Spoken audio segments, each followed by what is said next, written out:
Chapter 27. Cole needed no second invitation into the cabin. Fumbling with the zipper, he crawled from the tent and sprinted through the cold rain. When he opened the cabin door and let himself inside, Garvey greeted him with a wink. Peter was seated on the bed and eyed Cole with distrust. "Thanks, Peter," Cole said. After drying off and putting on new clothes, he heated water for hot chocolate. "Anybody else want something hot?" he asked. Garvey shook his head. "How about you, Peter?" Cole offered. Peter shrugged.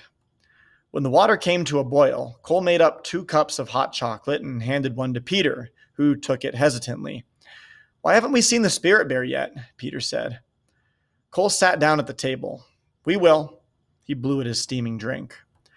"I don't think there really is a spirit bear," Peter challenged.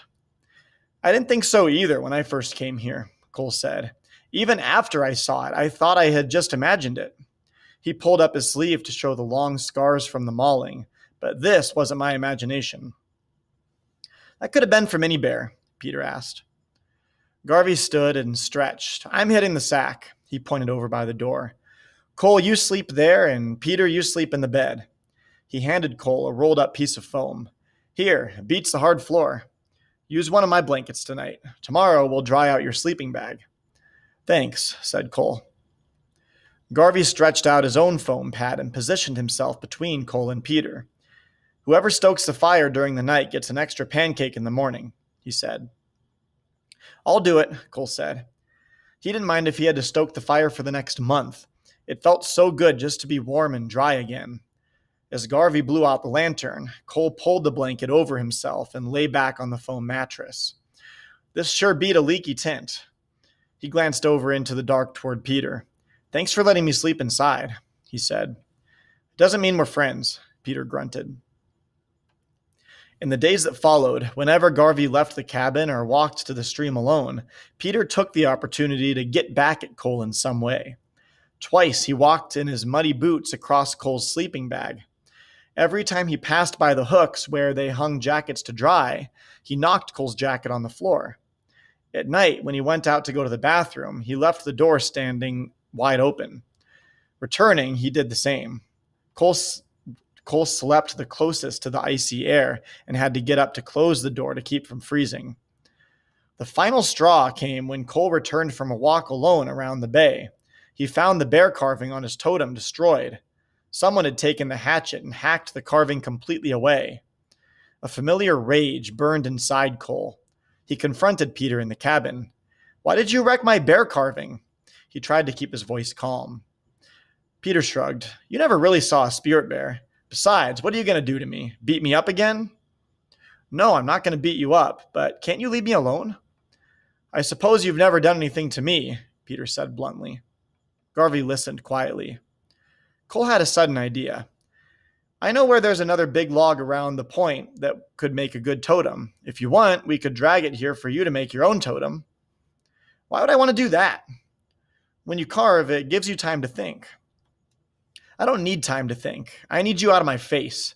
And besides, what would I carve?" Peter asked. "Anything you want. If you see a whale, carve a whale. If you see a spirit bear, you carve a bear. I learned from every animal I've carved."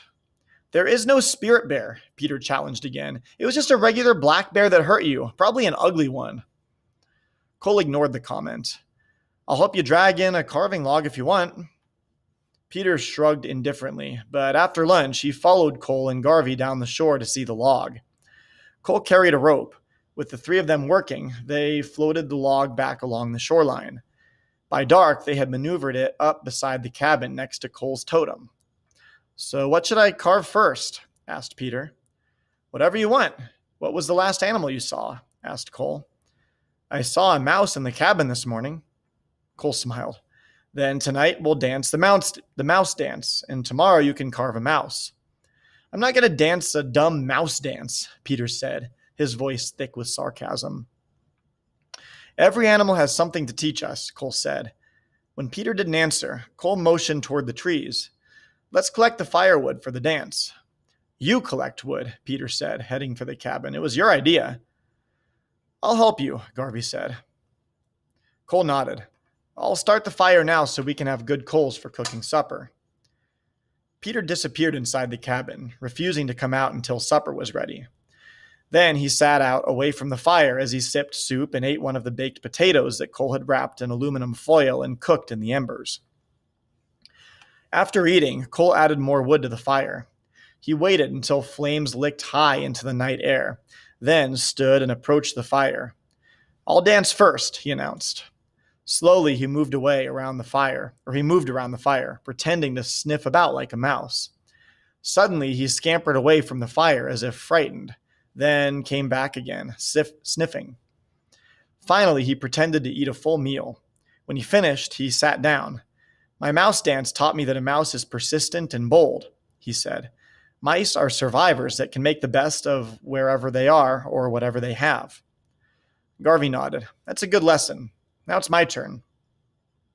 He stood and moved around the fire. Garvey's dance seemed to mesmerize Peter, who watched closely, following every movement. After Garvey finally sat down and finished explaining that mice are often not noticed and see things others don't, Peter stood and began dancing. His moves were jerky and unsure, and he kept glancing self-consciously over his shoulder, but he continued to move. When he finished, he remained standing beside the fire without speaking. "So what did you learn from your dance?" asked Garvey. "I learned that I look like a stupid dork," Peter said sharply. He turned and ran into the cabin. Cole and Garvey remained by the fire.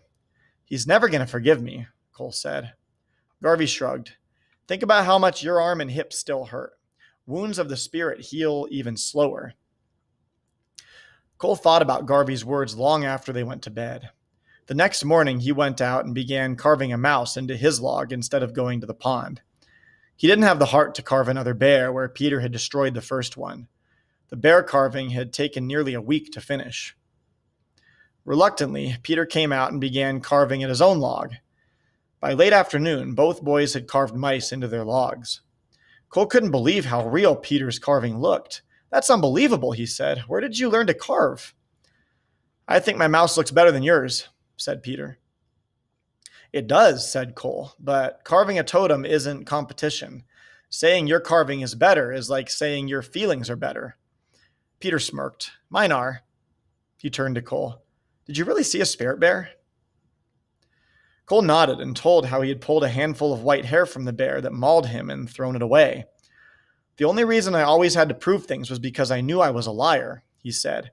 "I threw the white hair away because I decided I was tired of lying." Peter studied Cole as they went to the cabin for lunch. He sat quietly through the whole meal. After lunch, he returned to his log to keep carving. "I want to be by myself," he told Cole. Cole and Garvey looked at each other, but agreed to take a long hike outside the bay to look for whales. It was nearly dark by the time they returned. Hiking back around the bay in the gathering dusk, Cole could see Peter still carving, but not on his own log.